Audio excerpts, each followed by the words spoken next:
過橋抽板過橋抽板 It is a Chinese idiom, and its direct translation is pull away the plank after crossing a bridge. You can use it when someone dumps you after using you. Its equivalent English idiom is to kick down the ladder.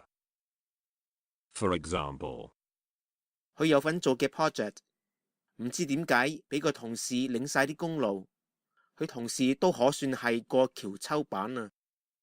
佢有份做嘅 project，唔知點解俾個同事領晒啲功勞，佢同事都可算係過橋抽板啊！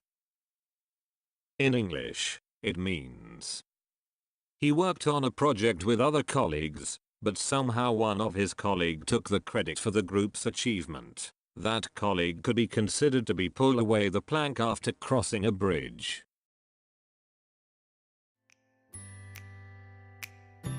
Don't forget to like, comment, share and subscribe to my channel. Thank you. See you next time.